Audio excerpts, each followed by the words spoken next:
आप पीछे देख सकते हैं कि कितने अमित शाह की पुलिस बैठी हुई है यहाँ पे। इन्होंने 4 पुलिस वालों की वर्दियां फाड़ दी और इतनी चोटें आई कि उनको एमएलसी भी करा दी। जो भारतीय जनता पार्टी के प्रवक्ता हुआ करते थे, इनके खिलाफ दिल्ली पुलिस कब एक्ट करेगी और एक्ट भी यूएपीए में क्यों नहीं कर रहे? ये वही है जो ओवैसी के आदमी और नुपुर के खिलाफ वो कर रहे थे। और तुम्हें देखना, तुम्हें सबको पाकिस्तान भेज देना चाहिए। सरकार जो अपने अहंकार में पागल हो जाती है और फिर जुल्म पर उतर आती है तो उसका खात्मा जल्दी होता है। हैरानी की बात यह है कि जो लोग हिंदुस्तान के आईन की धज्जियां उड़ा रहे हैं वो आराम से अपने बंगलों में ऐश से और इत्मीनान से सो रहे हैं, और वो लोग जो हिंदुस्तान के आईन की पासदारी करते हुए अपने संवैधानिक अधिकार को इस्तेमाल करते हुए अपनी आवाज बुलंद कर रहे हैं, उनको सख्त दफाओं में जेल के अंदर भेजा जा रहा है। ये कैसा युग आ गया? ये आखिर कौन लोग हैं जिन्होंने मेरे भारत को ऐसा बना दिया? लेकिन ये हम सबकी जिम्मेदारी है कि हम अपने आम जनता को सच्चाई बताएं और सरकार को भी ये सच्चाई से रूबरू कराएं कि आपकी जो गलत नीतियां हैं, आपके जो गलत ऑर्डर्स हैं, उसकी वजह से जो ज्यादती बढ़ी, खास तौर से दिल्ली पुलिस का जो रवैया, जो कानून की नहीं सुन रही है लेकिन अमित शाह की सुन रही है, जिसका एक अलग ट्रेंड है जो हमने आज तक अपनी 50 साल जिंदगी में नहीं देखा। ये सिर्फ प्रेस कॉन्फ्रेंस बुलाई गई है, लेकिन आप पीछे देख सकते हैं कि कितने अमित शाह की पुलिस बैठी हुई है यहाँ पे। तो आखिर हम लोकतंत्र में जी रहे हैं या तानाशाही में जी रहे हैं? क्या फांसीवाद की शुरुआत हो गई? तो ये बहुत सारे जो मुंहबाए सवाल हैं वो आप और हम सबसे पूछ रहे हैं कि आखिर मेरे मुल्क को क्या हुआ। अब आते हैं हम उन बातों पर जिसके लिए आपको हमने मदु किया है, इनवाइट किया है।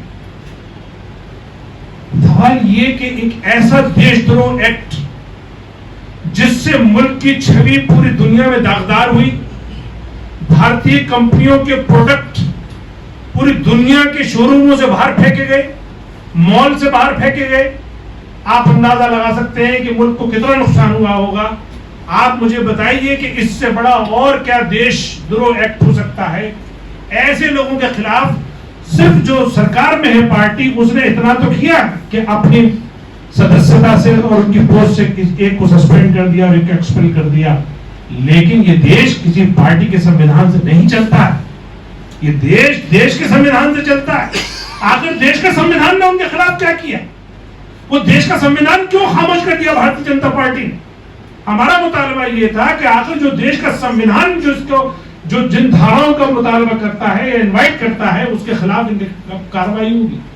हमारा मुतालबा ये था कि आखिर ये जो 2 लोग हैं जो भारतीय जनता पार्टी के प्रवक्ता हुआ करते थे, इनके खिलाफ दिल्ली पुलिस कब एक्ट करेगी और एक्ट भी यूएपीए में क्यों नहीं कर रहे? जब मामूली बात पर अपने लोकतांत्रिक अधिकार को अपनाते हुए लोग अगर प्रोटेस्ट करते हैं, उनके खिलाफ सब धाराएं लग जाती हैं। यानी हम दिल्ली पुलिस की तमाम बातें मानते हुए जो उन्होंने हमसे कहा, तो एसएचओ पार्लियामेंट स्ट्रीट ने हमें 8:54 पे मुझे व्हाट्सएप किया है कि आपकी परमिशन कैंसिल कर दी गई। उसके बाद भी हमने मैनेज कर लिया और एसीपी ने हमसे कहा कि आप यहां आ जाइए। वो तो अच्छी बात ये रही जिसको उर्दू में हुस्न इत्तेफाक कहते हैं कि मेरा उतरने से लेके और डिटेन होने तक सारा जो घटनाक्रम है वो कैद है, और उस आंख में कैद है जो लोकतंत्र का चौथा स्तंभ है, और वो लाइव चल रहा था नेशनल टीवी पे। उसके बाद देखिए हिम्मत, आप इसको कहते हैं फांसीवाद, इसको कहते हैं लोकतंत्र का गला घुटना। ये वाकया होता है 11:40-50 के बीच में और हमें डिटेन कर लिया जाता है। हम सिर्फ बाइट देते बस में बैठ जाते हैं, कोई विरोध नहीं हुआ, कुछ नहीं हुआ। लेकिन दिल्ली पुलिस झूठी एफआईआर रात को 9:30 बजे दर्ज करती है।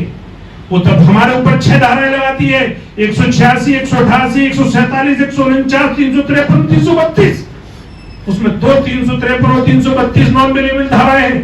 इन दोनों धाराओं में ये बात वाज़ेह करती है दिल्ली पुलिस कि इन्होंने पुलिस के साथ मारपीट करी, इन्होंने 4 पुलिस वालों की वर्दियां फाड़ दी और इतनी चोटें आई कि उनको एमएलसी भी करा दी।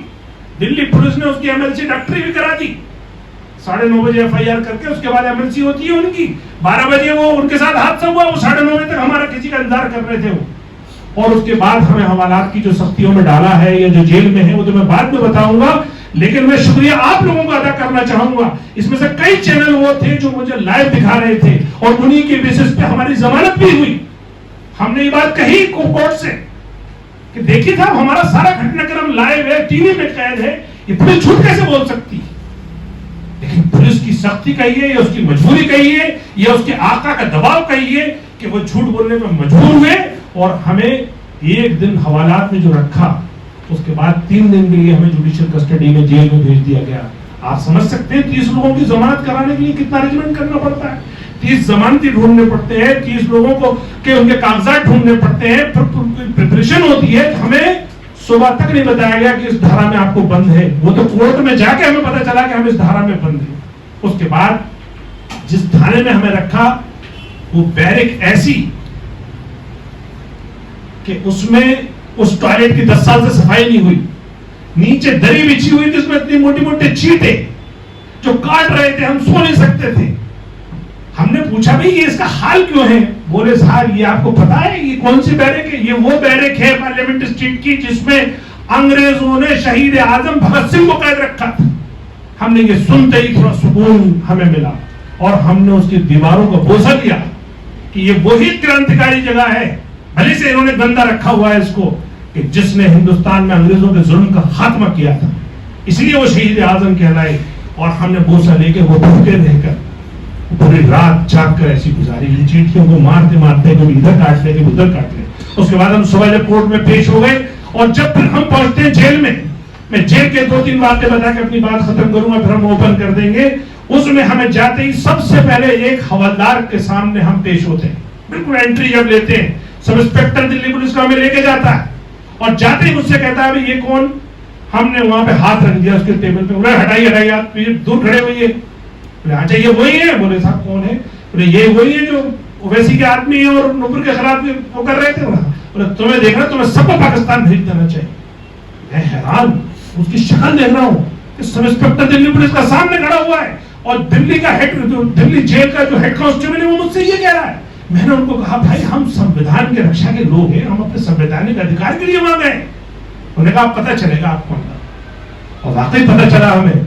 वहां के एडमिनिस्ट्रेशन ने हमें रिपीटर्स, ड्रेडेड क्रिमिनल्स के बीच में डाल दिया, जबकि कोर्ट जज जेल का ये मैनुअल है और कोर्ट के ऑर्डर है कि किसी भी फ्रेशर कैदी को आप ड्रेडेड क्रिमिनल के बीच में नहीं डाल सकते, क्योंकि वहां अक्सर चाकूबाजी, ब्लेडबाजी और गोलीबाजी चलती रहती है जेल के अंदर, वहां उनकी गैंगवार चलती है, तो उसमें ना फंस जाए।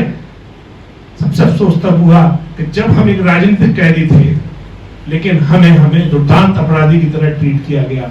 और उसके बाद जो तकलीफों का दौर शुरू हुआ, तीसरी मंजिल थी, ऊपर छत तप रही थी, कोई हवा का बस 4 पंखे थे 26 लोगों में, जिस बैरक में मैं था। खाने का तो ऐसा था बस उन्होंने डाल दिया आप खा लीजिए। पानी बहुत थोड़ा थोड़ा सा आता था, दिन में 2 बार आता था, सुबह 1.5 घंटा सुबह छूटते थे, 1.5 घंटा शाम को छूटते थे। और उस पे भी सितम देखिए आप, हमारे पास एक जोड़ी कपड़े थे जो हम थर्सडे में अरेस्ट हुए, दूसरे दिन हम जो प्रोड्यूस हुए, रात तक हमें जेल जाने में लग गई। सैटरडे में उन्होंने कहा ठीक है हम आपकी मिलाई भी करवा देंगे और आपको हम 3 मिनट की कॉल भी करा देंगे। सैटरडे में हमसे कहा कि नहीं साहब हम आपको नहीं करा सकते। नहीं क्यों नहीं करा सकते? बोले हमें नहीं पता, ना मुझे सैटरडे को कॉल करने दी गई घर, ना संडे को कॉल करने दी गई और न मेरे कोई मिलाई करने दी गई, न मेरे पास कपड़े आए। उन्हीं एक जोड़ी कपड़े में मैंने 4-5 दिन गुजारे। उसके बाद फिर हमें जो सबसे लास्ट में जो जुल्म किया हम पे, हमें सुबह 6 बजे उठाकर और मंडे को जो उसमें लाए पटियाला हाउस कोर्ट में, तो हमें वहां के एक लॉकअप में बंद कर दिया। बाहर पब्लिक हमें इंतजार करती रही, वकील इंतजार करते रहे, कोर्ट इंतजार करती रही, लेकिन दिल्ली पुलिस ने हमें बाहर नहीं निकाला। इसलिए उनको डर था, क्योंकि कोर्ट ने हमारी बेल ग्रांट कर दी थी, फिर भी हमें जो कोर्ट में पेश नहीं किया। तो हमारा सवाल ये है कि आखिर इस हमारे जो दुनिया में भारत के लोकतंत्र की साख थी, जिसको लोग स्वस्थ वाइब्रेंट डेमोक्रेसी कहते थे, आज भारतीय जनता पार्टी और आरएसएस ने मिलकर इसको आखिर किस चीज में तब्दील कर। दूसरा पॉइंट हमारा ये था, ये है कि आखिर क्या मुल्क का अगर ऐसे ही चलता रहा तो उसका मुस्तकबिल क्या होगा। तीसरा भारतीय जनता पार्टी जिसके ऊपर ये सरकार चलाने की जिम्मेदारी है, वो आखिर ये दो अपराधियों को क्यों बचा रही? वो ऐसा क्या उनके साथ मजबूरी है कि जो उनके खिलाफ आवाज उठाने निकलता है उसके घर तोड़ दिए जाते हैं, उनके घर बुलडोज कर दिए जाते हैं, और उनकी चाहने वाली एक अभिनेत्री का छज्जा टूट जाता है मुंबई में, तो बड़े बड़े लोगों की जो है सांसें रुक जाती हैं एक छज्जे में। और हम जो आवाज उठाने वाले लोग हैं उनके पूरे पूरे पुश्तैनी घर तोड़ दिए जाते हैं।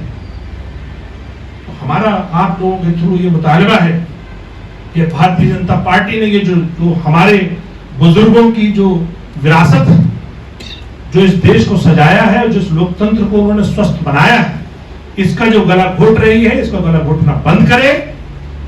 ये जो दो लोग जिसको भारतीय जनता पार्टी ने उनका गुनाह तस्लीम करके उनको बाहर निकाला है, या कहे भारतीय जनता पार्टी की गुनाहगार नहीं है, और उसके खिलाफ कानूनी कार्रवाई करे। कानून आखिर मौजूद है। दिल्ली पुलिस अगर हमारे खिलाफ इस्तेमाल हो सकती है, आज प्रेस कॉन्फ्रेंस करने पे भी अगर दिल्ली पुलिस यहां आ सकती है, तो आखिर उन्होंने तो इतना बड़ा जुर्म किया है कि देश के न सिर्फ मुसलमान बल्कि देश की कंपनियों तक को आर्थिक नुकसान पहुंचाया है। तो उनके खिलाफ कार्रवाई वो कब करेगी? चैनल को लाइक, शेयर एंड सब्सक्राइब करें और बेल आइकन दबाना ना भूलें।